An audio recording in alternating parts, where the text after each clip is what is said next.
Você já teve experiências com Deus através da oração? Você tem algum testemunho de vida, de coisas extraordinárias que aconteceram na sua vida em resposta à oração? Você já viu milagres da intervenção divina por causa da oração? Algumas pessoas dizem que a oração não muda nada, mas a Bíblia diz o contrário. A Bíblia diz que muito pode, por sua eficácia, a súplica do justo. Abraão orou e Deus livrou Jó de Sodoma. Moisés orou e Deus poupou a nação de Israel. Josué orou e o sol parou.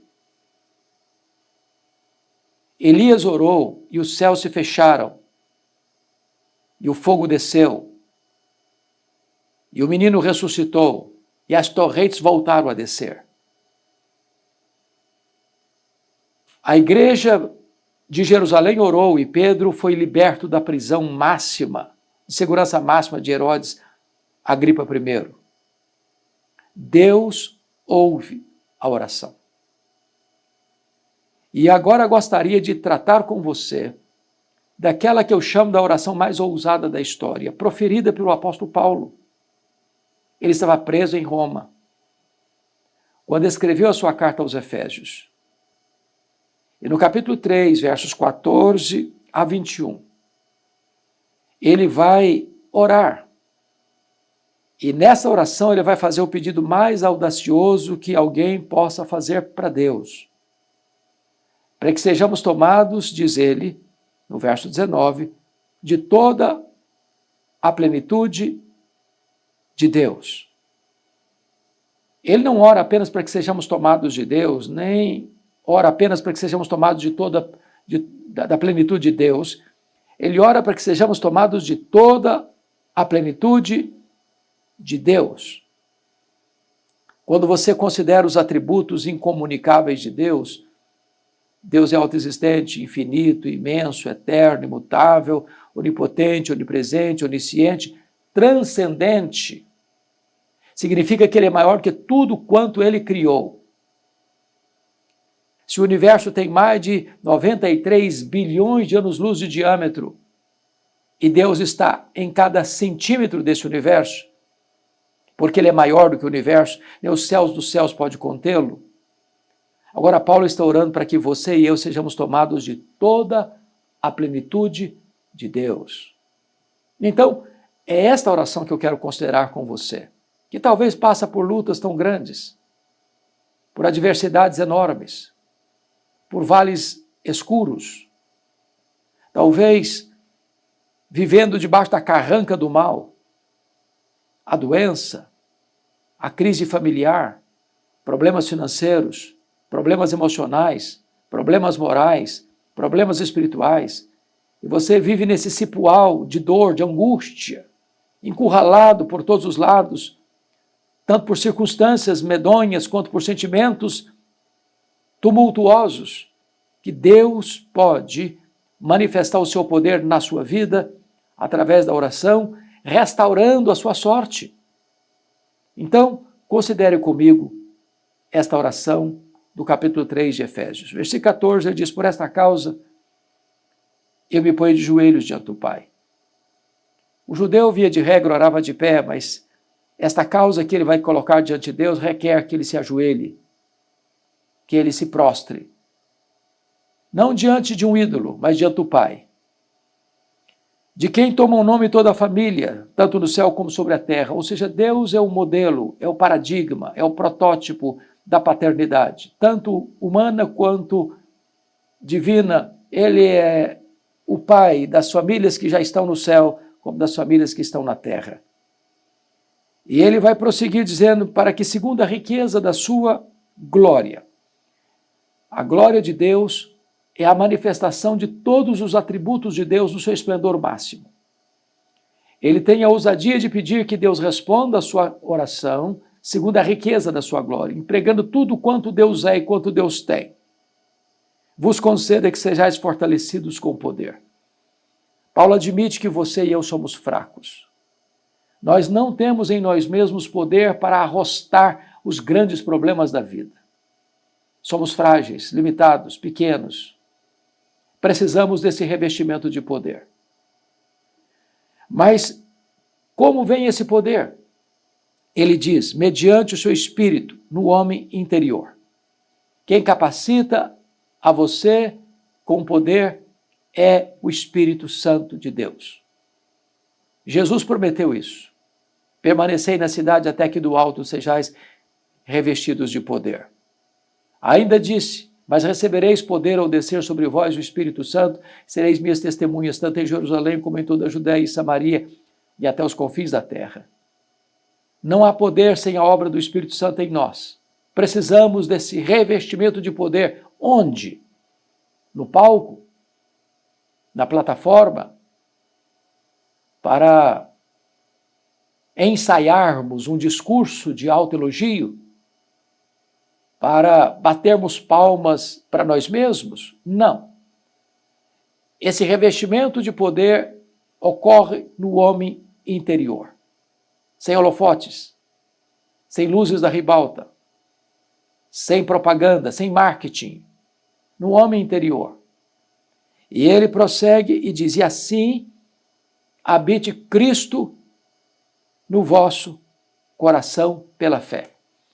É importante entender essa palavra habite, porque na língua grega havia duas palavras para habitar. A primeira delas era a palavra katoikel, e a segunda era a palavra paroikel. Paroikel é habitar de um turista, de um inquilino, de alguém que chega, não é o dono da casa, não tem residência permanente e vai embora. A ideia aqui não é essa. Jesus deve habitar no nosso coração pela fé, não como alguém que vem e vai, não como alguém que visita rápido e vai embora. Não. A palavra aqui é katoikel, e a ideia é de um residente que é o dono da casa. O residente permanente. O residente que tem todas as chaves da casa em suas mãos. Tem poder para jogar fora os móveis de Tobias. Tem poder para mudar tudo dentro dessa casa. É preciso que Jesus seja o dono, o Senhor da nossa vida. Que Ele tenha acesso a todas as áreas da nossa vida. Que Ele comande todos os setores da nossa vida. É preciso entregar nas mãos de Jesus o comando da nossa vida, para que Ele habite pela fé em nosso coração. Então perceba você que qual é o critério para você saber se você foi revestido com esse poder no homem interior? É alguma coisa espetaculosa? É alguma coisa para chamar a atenção das pessoas por aquilo que você faz ou realiza, pelos títulos que você conquistou, pelos troféus e honras que você adquiriu, das medalhas que você alcançou? Não, não. Você demonstra ser uma pessoa revestida com o poder do Espírito Santo se Cristo comanda a sua vida. A evidência da plenitude do Espírito Santo é uma vida cristocêntrica. O Espírito Santo tem o ministério do holofote, dizia J.I. Packer. Quando você anda pela cidade, você vê alguns edifícios iluminados, a luz projetando no pico desses prédios ou desses monumentos. Mas você não vê a luz. A luz está escondida. O propósito dela, do holofote, é mostrar, revelar aquilo que quer em destaque. O Espírito Santo veio para revelar Jesus. O Espírito Santo veio para enaltecer Jesus. Então, quando você tem uma vida cheia do Espírito Santo, Cristo passa a habitar pela fé em seu coração, detendo todas as chaves da sua vida. E Paulo prossegue assim. estando vós arraigados e alicerçados em amor. Paulo usa duas figuras, duas metáforas, uma da engenharia civil, outra da botânica. Quando ele fala aqui no termo arraigado, ele está falando de uma raiz. Quando ele diz alicerçado, ele está falando de uma casa, de um alicerce. Então, quando Cristo habita no nosso coração, a evidência desta habitação é que você vai ter firmeza no amor. Você vai amar. Porque aqui está o distintivo de um discípulo. Jesus disse: nisto conhecerão todos que sois meus discípulos, se tiverdes amor uns aos outros. Amor não é discurso. Amor não é verborragia. Amor não é eloquência de palavras. Amor é atitude, é prática. Por exemplo, João 3,16 diz assim: porque Deus amou o mundo de tal maneira que deu o seu Filho unigênito para que todo o que nele crê não pereça, mas tenha vida eterna. Deus amou e Deus deu o seu próprio Filho. Mas em 1 de João 3,16 diz que nisso consiste o amor, em que Cristo deu a sua vida por nós e devemos nós dar a nossa vida pelos nossos irmãos. Então, amor é dádiva, é entrega. É essa a ideia que Paulo quer passar para nós. Quando Cristo está habitando em nosso coração, como resultado da capacitação de poder do Espírito Santo, a evidência disto é que nós vamos amar com amor profundo, como a árvore que está com as suas raízes fincadas no solo, ou como um prédio que está fortemente alicerçado numa base sólida. E ele prossegue e diz assim: a fim de poderdes compreender com todos os santos qual é a largura e o comprimento e a altura e a profundidade. Ele está olhando aqui a dimensão deste amor de Deus, que tem altura, que tem profundidade, que tem comprimento, que tem altura. Este amor de Deus alcança os céus, a terra e todos os recantos do mundo. Este amor não é setorizado, não é elitizado, não é departamentalizado. Não, este amor, ele tem alcance universal. E ele diz assim: e conhecer o amor de Cristo, que excede todo entendimento. Este conhecer é diferente do compreender do verso 18. Eu preciso compreender com todos os santos qual é a dimensão do amor de Deus. Significa dizer que eu não posso ser um cristão sozinho, sem participar da Assembleia dos Santos. Eu não sou uma ovelha apartada do rebanho. Eu não sou um ramo da videira cortado da vide. Eu não sou um membro fora do corpo. As verdades espirituais e o crescimento espiritual precisa exatamente desta comunhão, desta fraternidade cristã. Mas é só desta maneira que eu posso compreender. O texto diz: o amor de Cristo, que excede todo entendimento.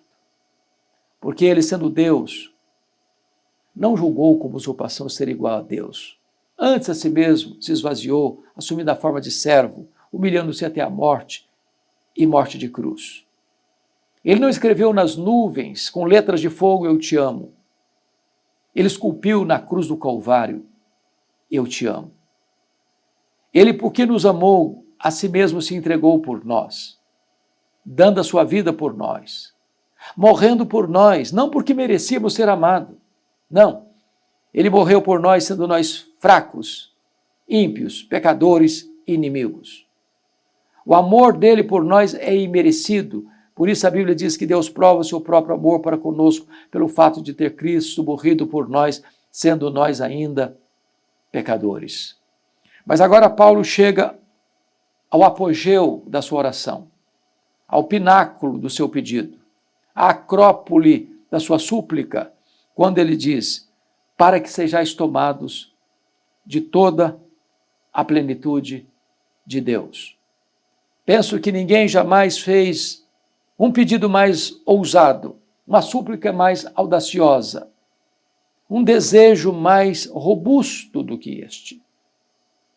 Paulo, preso, algemado, está orando, rogando para que você e eu, frágeis vasos de barro, sejamos tomados de toda a plenitude de Deus, a fim de que Deus assuma o comando, o controle, e que cada poro do nosso corpo reverbere esta presença gloriosa de Deus em nossa vida, para que a nossa vida seja um refletor desta glória que se manifesta, de Cristo em nós, o resplendor da glória. E seremos uma caixa de ressonância desta grandeza incontável e indescritível de Deus, que habita em nós, porque somos o templo do Espírito Santo de Deus. Se você pensa que Paulo está delirando ao fazer tamanho e tão ousada oração, chega no verso 20, ele continua assim: ora, aquele que é poderoso para fazer infinitamente mais do que tudo quanto pedimos ou pensamos, conforme o seu poder que opera em nós, a ele seja a glória na igreja e em Cristo Jesus, por todas as gerações, para todos sempre. Amém. Ele não está pedindo achando que Deus não possa fazer. Ele está fazendo a oração mais ousada da história e acreditando que Deus pode fazer mais. Mas não apenas mais, mas infinitamente mais. O que Paulo está dizendo é que não há limitação em Deus. Que Deus pode tudo quanto Ele quer. Que não há problema, que não há causa, que não há situação que Deus não possa reverter. Que não há problema que Ele não possa resolver. Que não há doença que Ele não possa curar. Que não há casamento que Ele não possa restaurar. Que não há situação tão desesperadora que Ele não possa reverter. Este Deus é o Deus que nos ama e enviou-nos o Espírito Santo para nos capacitar com poder. A capacitação de poder implica no controle pleno de Cristo em nossa vida. E quando Cristo domina a nossa vida, o resultado é que nós vamos amar com amor profundo. E juntamente com todos os demais irmãos, nós vamos compreender melhor qual é a grandeza, a altura, a profundidade, o comprimento e a largura do amor de Deus. E conhecer o amor de Cristo que excede todo o entendimento, para que sejamos tomados de toda a plenitude de Deus. Paulo não poderia terminar esta oração senão com uma doxologia. A ele seja a glória. Não o homem, não os anjos, mas ao Senhor seja a glória. Mas seja a glória onde? Primeiro na igreja. Segundo em Cristo Jesus. Quando? Por todas as gerações. Até quando? Está escrito, para todo o sempre. Então, note você, porque eu coloquei como título desta mensagem a oração mais ousada da história. Porque Paulo está rogando, não para que ele saia da prisão, ele está rogando não para Deus punir os seus inimigos, ele está orando não para que Deus cure a sua enfermidade, porque ele era um homem doente, tinha um espinho na carne, mensageiro de Satanás, para lhe esbofetear, a fim de que ele não se soberbecesse. Ele está orando não para que a situação de Roma mude em seu favor. Este homem, embora vivendo dias tão difíceis e tão dolorosos, debaixo de circunstâncias tão carrancudas, ele está orando por capacitação de poder, por controle pleno de Jesus sobre a nossa vida, para uma mais ampla compreensão do amor de Cristo, para entender as dimensões do amor de Deus e para que sejamos tomados de toda a plenitude de Deus. Precisamos nos matricular na escola da oração e precisamos aprender a orar com quem ora. Às vezes as nossas orações são muito egoístas, são muito imediatas, são muito humanistas, materialistas, e às vezes nós estamos olhando apenas para o nosso próprio umbigo, quando nós deveríamos buscar as coisas lá do alto e desejar Deus mais do que as bênçãos de Deus e experimentar não apenas coisas boas que Deus é generoso em conceder, mas que tenhamos a experiência de um revestimento de poder, de um senhorio pleno de Cristo sobre a nossa vida, de uma compreensão mais ampla do amor de Deus, para que Deus, então, possa nos dar aquilo que Paulo pede, sejamos tomados de toda a plenitude de Deus. Espero que esta mensagem tenha abençoado o seu coração e a sua vida. Se esta mensagem edificou o seu coração, eu peço a você que a transmita para outras pessoas. Se você ainda não está inscrito neste canal, que é uma ferramenta para levar a palavra de Deus a tanta gente, inscreva-se e nos ajude a levar a boa nova do Evangelho aos rincões do mundo, a todas as regiões da nossa pátria, para que mais pessoas conheçam a Cristo e sejam alcançadas por sua graça. Deus abençoe profundamente a sua vida. Muito obrigado.